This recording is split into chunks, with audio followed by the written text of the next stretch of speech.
ॐ पूर्णमदः पूर्णमिदं पूर्णात् पूर्णमुदच्यते पूर्णस्य पूर्णमादाय पूर्णमेवावशिष्यते.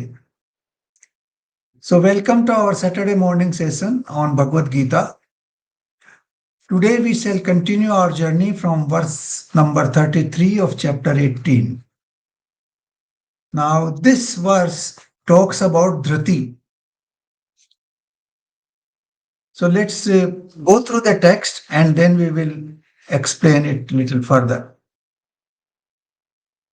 हे पार्थ, जिस अव्यभिचारिणी धारण शक्ति से मनुष्य ध्यान योग के द्वारा मन प्राण और इंद्रियों की क्रियाओं को धारण करता है, वह धृति सात्विकी है. Now, before we go into this verse, I want to explain a little bit about this whole concept. That what is material and what is spiritual in our body. It is said that, the consciousness is actually made in a limited sense, or it is converted into a limited expression or limited manifestation through body-mind complex. The consciousness otherwise is universal. It is spread over everywhere. But through the body-mind complex, it remains confined to the body. Like in Akash, when we construct a house, the Akash is infinite. You have, horizons, and beyond horizons, everything which is infinite.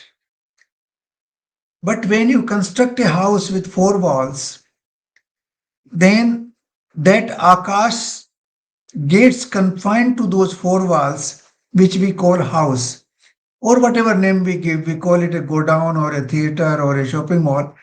But those four walls which you construct in Akash sets the limit of consciousness, sets the limit of Akash there. And then we are dealing with that particular Akash when we talk about that particular house.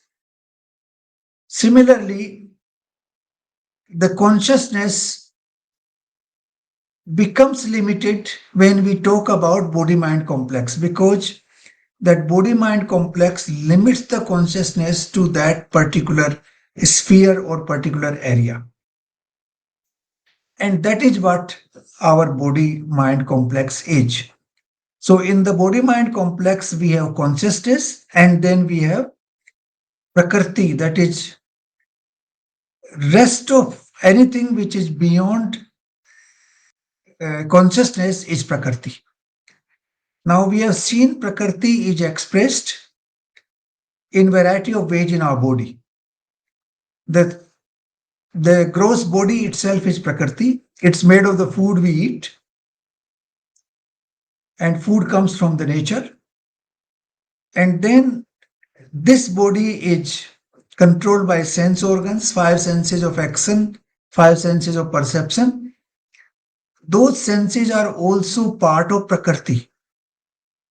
So they are also like, gross instruments. They don't operate on their own. Their operations are decided by the consciousness that we will come to a little later. Then we have mind. Mind is the manager or controller of our sense organs.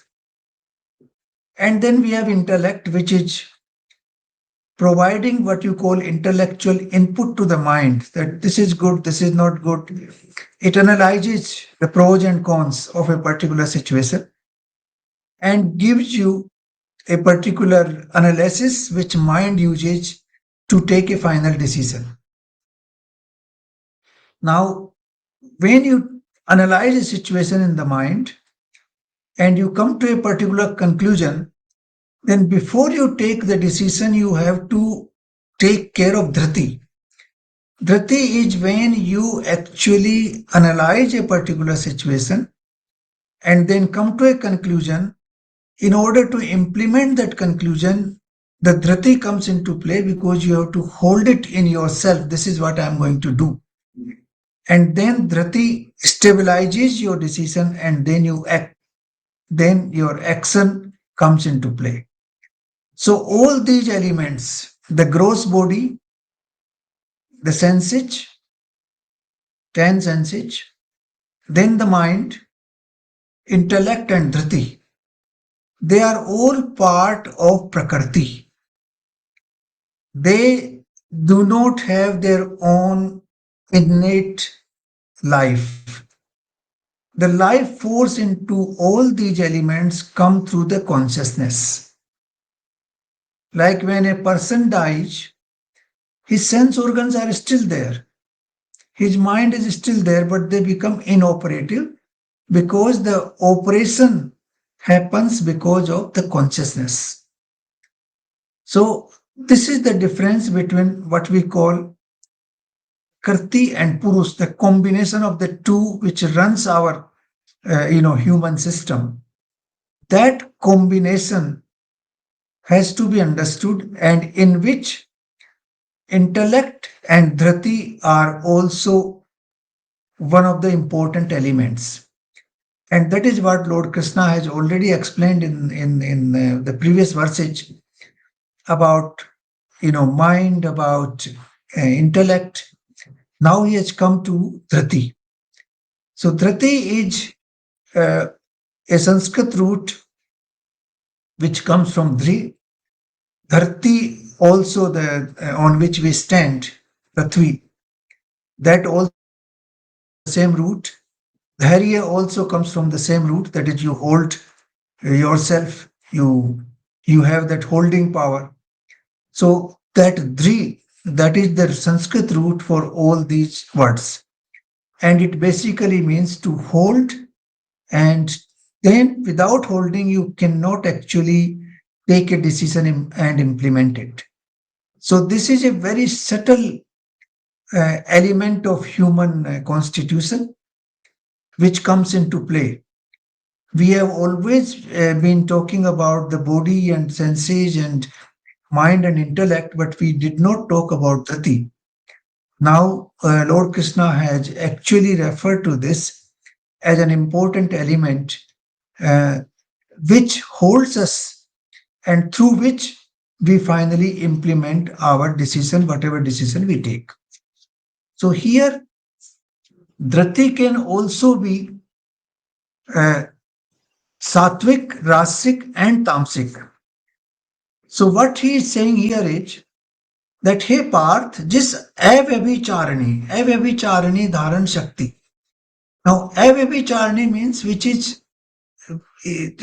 not vacillating, विचलित नहीं हो रही है, जो इधर से उधर नहीं जा रही. It's not like mind is all the time vacillating. And Dhrati is the one which stabilizes the mind. So Dhrati plays a very important role in stabilization of mind.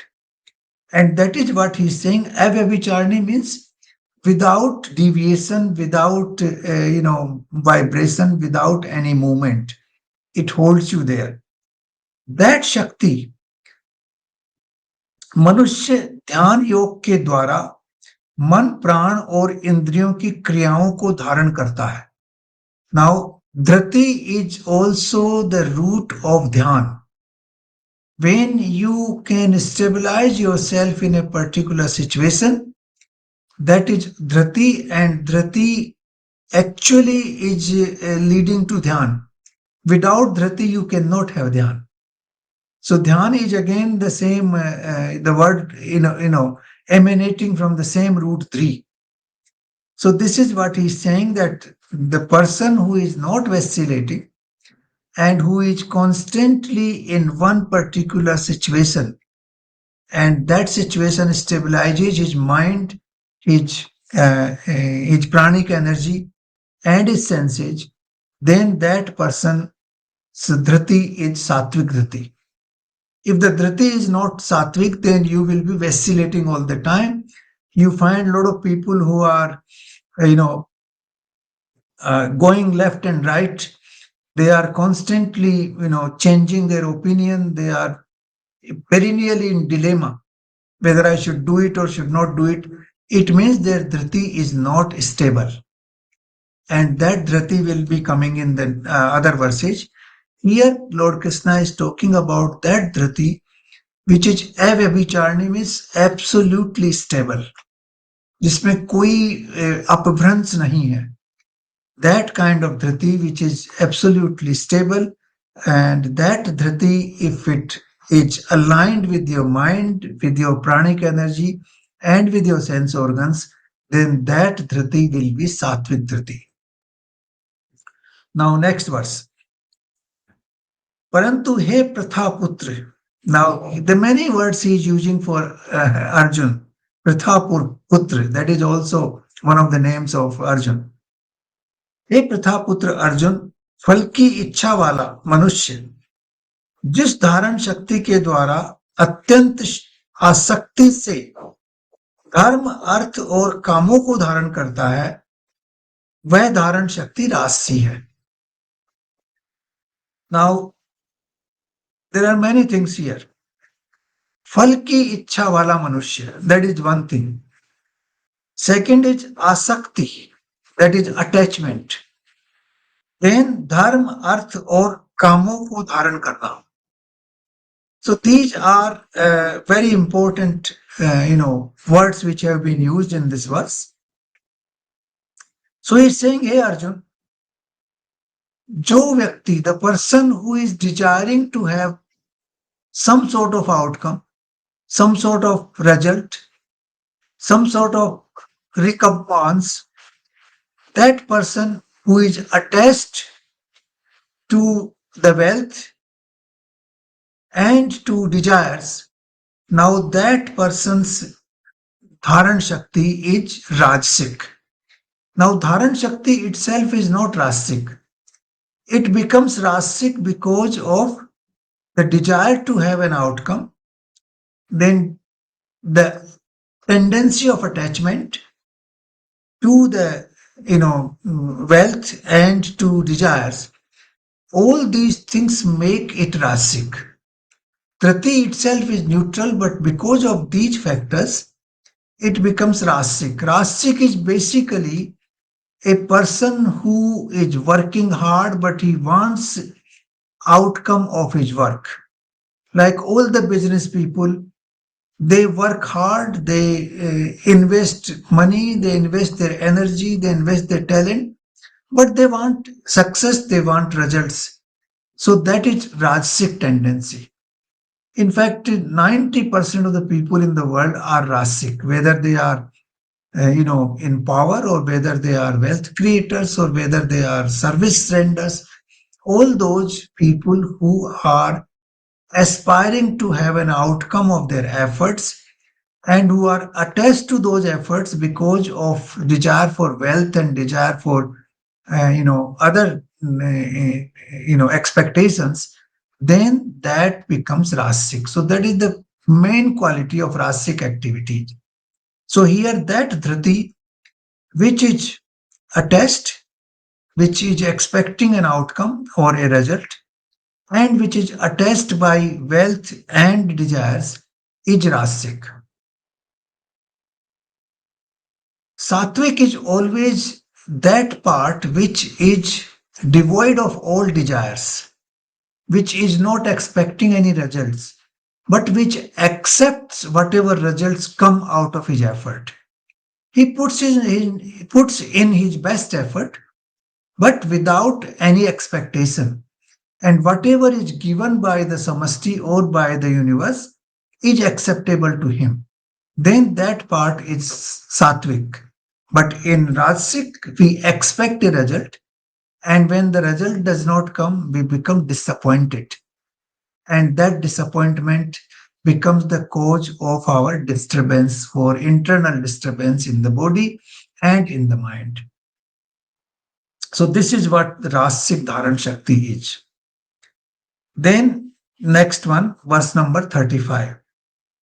हे पार्थ, दुष्ट बुद्धि वाला मनुष्य जिस धारण शक्ति के द्वारा निद्रा, भय, चिंता और दुख को तथा उन्मत्तता को भी नहीं छोड़ता, उनको धारण किए रहता है, वह धारण शक्ति तामसी है. Now, Tamasic tendency is basically reflecting in three, adjectives. One is he is very alsi, he is very lazy, all the time lazy. You know, even if he wants to get up in the morning, okay, let me sleep for some more time, let me sleep some more time. So in the morning also, when everybody has age up, he is still lazy. That is one tendency of Tamasic person. The second is unmattata. Unmatta is that he remains, completely like intoxicated in that particular situation. Intoxicated not because of the purity, but because he just enjoying that state of laziness, and therefore he remains in that state. I know many people who wants to be intoxicated all the time. They just look for an opportunity to drink. Now drinking leads them to unmadata. They don't know what they are, they forget about themselves, they want to what they call themselves, they distressing themselves. But that distressing is actually losing your own consciousness for a short while. So that is what they call distressing, that is unmadata in certain ways. So that kind of situation is perennial in tamasic person. And then because that person is very lazy, he is not active, and therefore he remains what we call all the time under fear that what will happen in the future.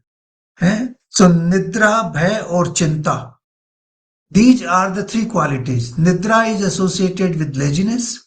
So nidra, laziness. Unmaddata, that all the time you are, like a drunkard in that state. And therefore, the third important quality is that he is doesn't caring to enhance his knowledge. He is a jnani. He lives in darkness. Darkness is his quality. So these three, qualities are the important characteristics of a person who is tamasic. So in case of dhrati also, the person who is all the time in the state of fear, in the state of unhappiness, basically remaining intoxicated, unmaddata, and then he is very lazy.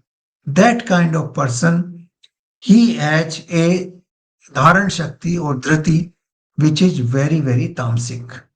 So this tamasic attribute actually leads him to perform less and less over time. His activities, in fact, reduce, and he remain confined, uh, to bed or to his seating place. He is very inactive, and I know, it's very difficult to explain in words, but I know two, three people who are absolutely like this, who are all the time intoxicated in what they do. They don't care who says what. And whenever they find time, they just go and relax either in the bed or in their sofa. And whenever they get an opportunity, they drink. Now, all these qualities are those people who have a dhriti which is characterized by tamasic qualities.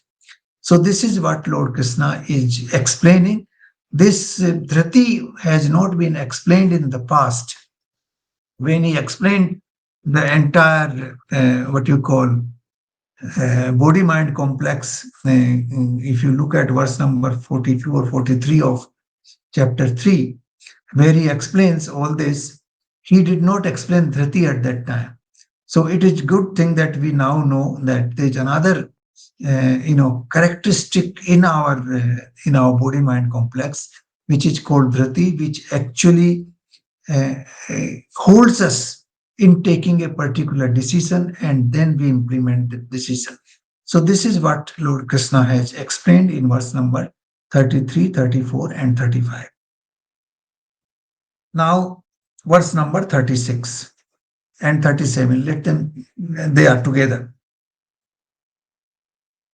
हे भरत श्रेष्ठ, अब तीन प्रकार के सुख को भी तू मुझसे सुन. Even sukh, the happiness, is also of three varieties. Normally, we do not imagine that happiness could be of three varieties, but it is.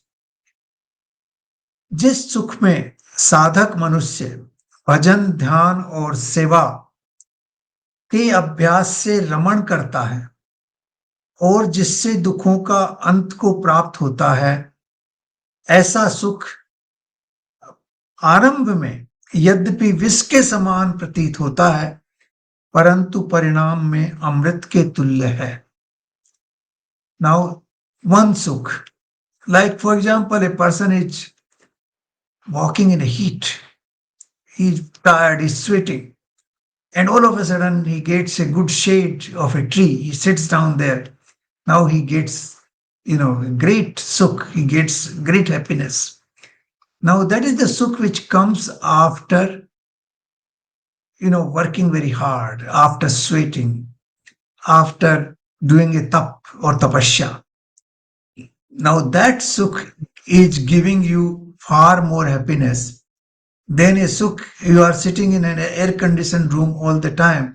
Now there you do not feel that happiness which you feel after walking in the sun for 50 minutes and then you sit down for 10 minutes under the shade of a tree and you drink water. That happiness is very different than the happiness of sitting in an air conditioner room all the time. So you can see the difference between the two. But this is only a physical example. This is not exactly applicable here in this verse.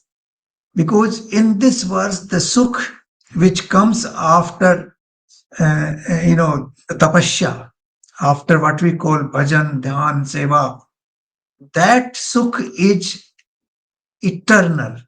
It does not diminish. It continues with you all the time.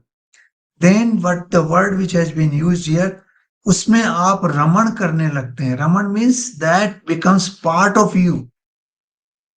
You hold it all the time.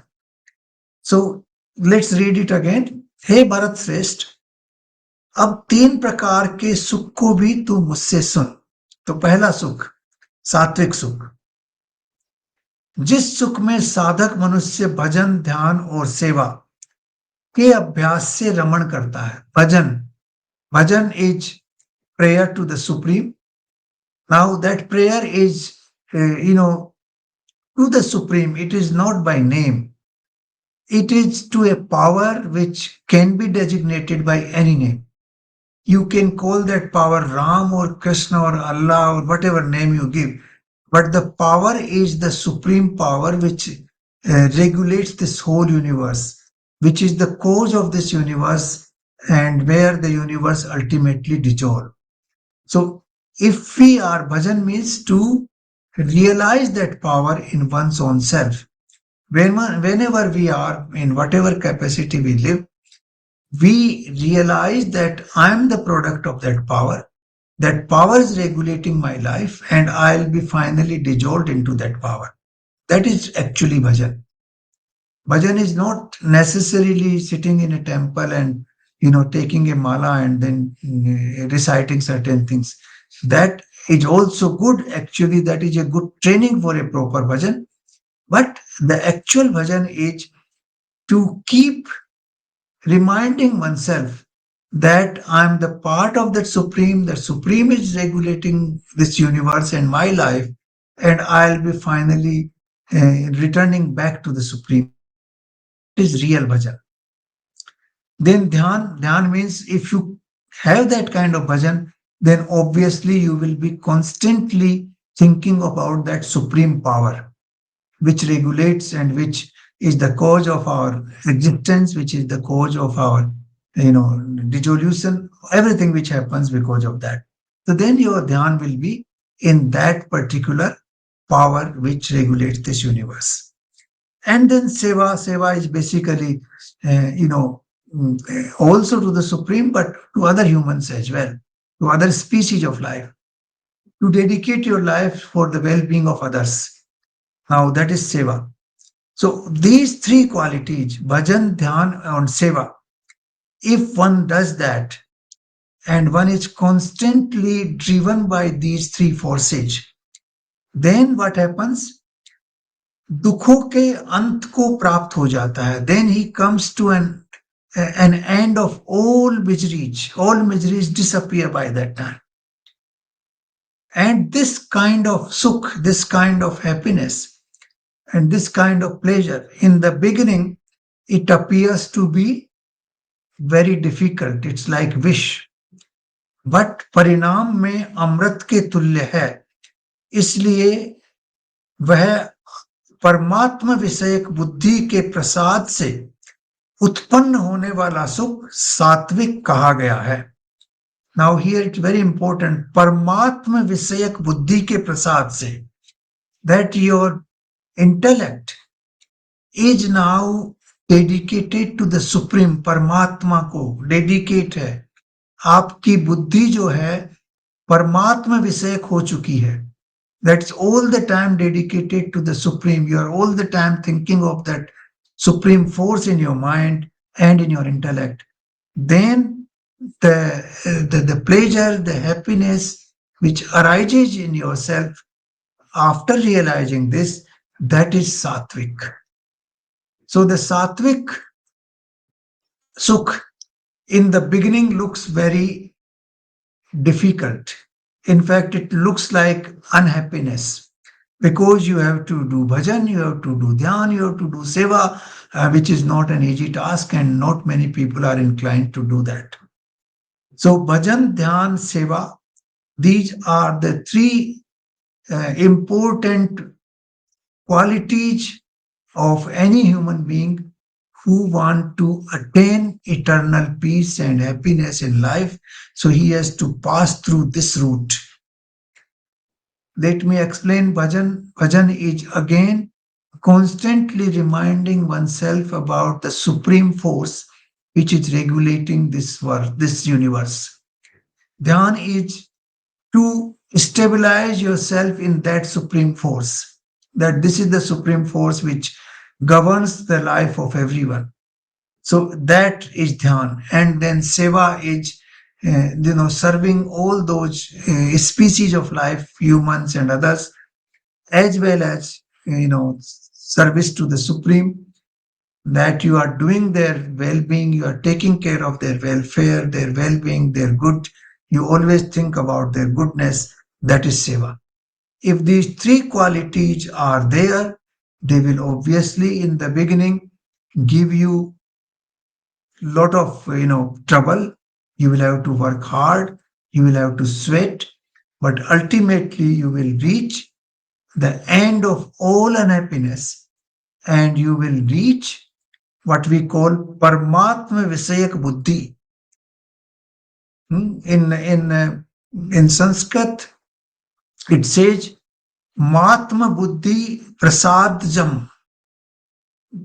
Actually, once your inner self is dedicated to the Supreme, is in union with the Supreme, and your intellectual power has understood that particular situation, and then you are constantly relating with the Supreme, that kind of buddhi will give you an eternal happiness, which is called Sattvic Sukh.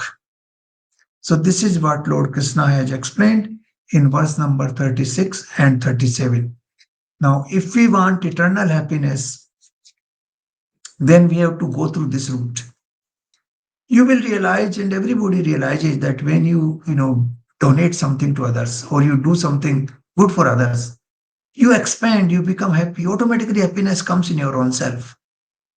But when you cheat others, when you steal from others, then you become what? You contract, and you become miser inside. You become fearful inside. Your happiness is overtaken by the fear. So that situation happens. So whenever you do good for others, whenever you donate, whenever you service somebody who needs your service, and whenever you do some good thing, then your heart expands. You get happiness. Your, your face becomes bright. So that happiness comes, and the same is the case of bhajan and dhyan. That person remains constantly attached to the supreme force, which is the cause of all that is happening in this world. Then we reach that state. So I think this is the path which we can adopt if we want eternal happiness in our life. And this is time for us because we are in the last leg of our life, so we can always devote some time to bhajan, dhyan, and seva. That is possible. Now, verse number 38. जो सुख विषय और इंद्रियों के संयोग से है, जो सुख विषय और इंद्रियों के संयोग से भोग काल में अमृत के तुल्य प्रतीत होता है, परंतु परिणाम में विष के तुल्य है। इसलिए इसको राजस कहा गया है। Now we get happiness through our sense organs. The word wish is very important to understand. Vishay. This is a very, profound word in Sanskrit and in Hindi. Actually, in college, university also we have a Vishay. That इस विषय को पढ़िए आप तो इसमें इतने इसकी तैयारी करिए. Now that Vishay means that you are attached to a particular quality, a particular situation. When you are attached to a particular attraction or situation or a quality, then you get a sort of reciprocal, feeling with that. Somebody who is interested in mathematics, he reads mathematics, then he get a reciprocal pleasure with mathematics. Whenever he will study mathematics, he will get pleasure out of it. Similarly, sense organs. Now, somebody wants to hear good music. He gets good music, he gets very happy, he gets excited, he gets happiness. Somebody wants to taste very good food. He likes mangoes, for example, or rasagullas. So he tastes rasgulla and mangoes, he becomes very happy. It gives him the happiness. That is the happiness arising out of sense organs. Somebody likes a good smell, you get a good perfume, you go there and you get that happiness. So the happiness arising out of sense organs. Similarly, with sexual organs, you also get happiness. Now that happiness is arising, that happiness is firstly transient. It's a short-lived happiness. It lives for a little while. How many rasgullas will you eat? How many mangoes will you eat? How many perfumes you will taste? After a little while, it becomes not very effective. The law of diminishing return comes into play, and then actually it becomes negative. So the sense organs give you transient pleasure, and the visay which are attached to the sense organs help you in getting that pleasure. But ultimately, that pleasure is transient, short-lived, and it looks very wonderful during the period when you are actually enjoying it. But afterwards, it's more like a poison. It is actually destructive. So this is what he says. In Sanskrit, it says Vishyendriya. Vishyendriya means then you are attached to a particular Vishay and your sense organ attached to that Vishay, that kind of pleasure which arises out of it, that is transient, that is short lived, and after that pleasure is over, actually you get into a problem. So this is what Lord Krishna is saying, that this kind of pleasure is basically a rajasic pleasure. It is the outcome of your action, and then it disappears as soon as the action is over or the attachment of that sense to that particular vishay is over. Like the person who used to like mathematics, he doesn't like mathematics anymore. Now he hates mathematics. So that attachment is over. Now he will not draw pleasure out of mathematics. Similarly, a person likes mango today, but after a while he doesn't like mango. he starts eating mangoes, so that pleasure is over.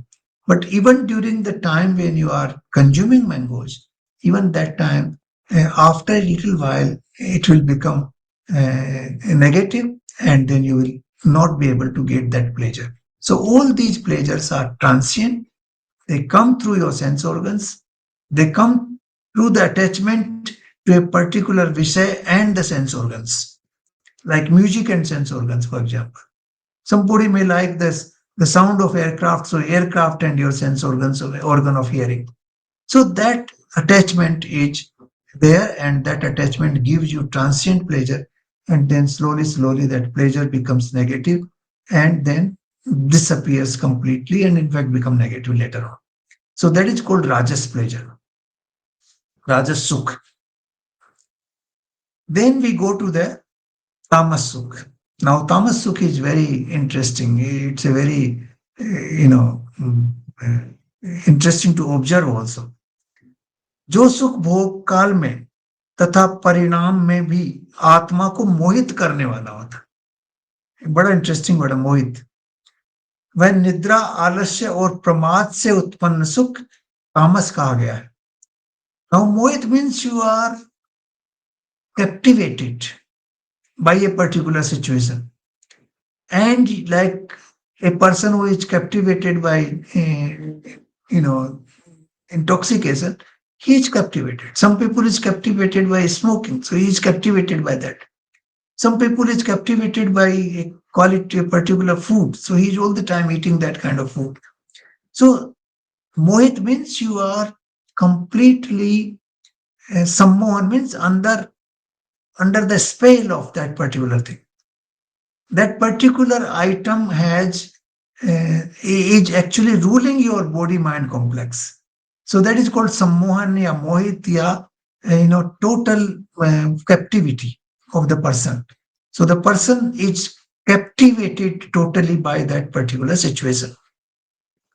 So जो सुख भोग काल में तथा परिणाम में भी आत्मा को मोहित करने वाला होता है, वो all the time he is under the spell of that particular state. Now basically it is either nidra or unmaddata, that is intoxication, or alasya and pramad. Pramad is very important word. Pramad is basically that without knowing anything, you presume that you are the knower of everything. You have that false arrogance. Arrogance, it's even beyond arrogance. We have that abhiman. Abhiman could be real. For example, somebody is rich and is abhimani because of that richness. Then you have uh, pakhand. Pakhand is that you are not actually what you are claiming to be. Somebody claims that I am very honest, but he is very dishonest. So that is pakhand. And then ghamand. Ghamand is the one which is goes beyond abhiman. Ghamand is where you become arrogant. And pramad is actually beyond ghamand, that you know nothing, but you presume that you know everything, and you remain completely under the spell of that feeling. So that is called pramad. So four things here, that you are under the captivity of a particular thing, that is mohit. आत्मा को मोहित कर लिया उस particular activity ने. Then you are characterized by nidra, alasya, and pramad. That is, you are all the time in darkness, you are lazy, you are sleepy, and you are uh, arrogant. So that is what is called tamas sukh. But this fellow doesn't even know the truth, therefore he remains completely under his own spell. He doesn't care what is happening around the world. And so he's in a very different world altogether. You will find some people like this who live in their own world constantly. They are not bothered by anything else. Whether they are rich or poor, they are drunkard or what they are wearing, they don't care. So that kind of the happiness which somebody gets, that is called tamas sukh. So this is what Lord Krishna has described. Now we'll take verse number 40. This is very profound verse. पृथ्वी में या आकाश में अथवा देवताओं में तथा इनके सिवा और कहीं भी किसी भी जगह पे ऐसा कोई भी सत्व नहीं है जो प्रकृति के इन तीन गुणों से रहित हो. So these three qualities of nature, Sat, Raj and Tam, they are all pervading. Whether it is the earth, whether it is the sky, whether it is the Devlok or whether it is anywhere else, इनके सिवा और कहीं भी anywhere else ऐसा कोई existence नहीं है. No existence anywhere. Sattu is existence here, which is devoid of these three qualities. So these three qualities are an inherent part of our existence. The only thing is that what is the proportion of these qualities, which is the one which is dominating, and secondly, what quality we are promoting. We are making an effort to promote certain qualities. So if we are promoting sattvic quality, then we are moving towards that. Some people are promoting rasic, we are moving that. The tamasic person doesn't promote anything, he remains completely intoxicated in his old world. So, this is a very profound statement that nothing in this universe is without these three qualities. All these three qualities exist. Now, let me relate to this a very profound question which has been asked by many scholars over time, that why evil exists in this world? This is a question which has been asked. Particularly in Christianity, it has been asked many times.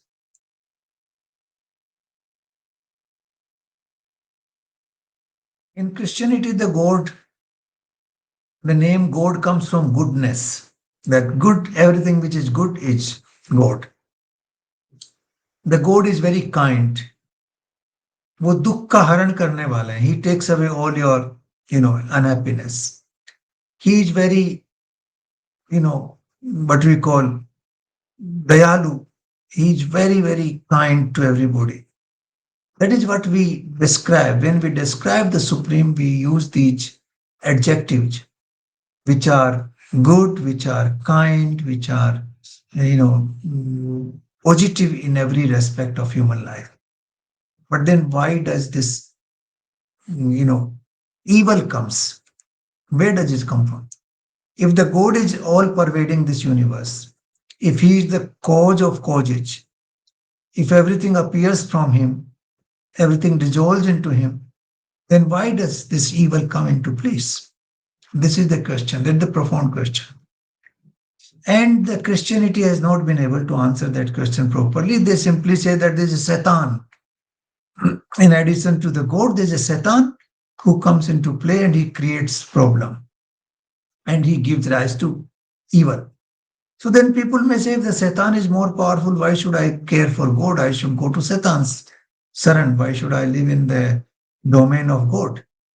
So there's no answer to that, clear answer in Christianity. And if the Satan came into place, then obviously the God is not all powerful because the Satan still exists.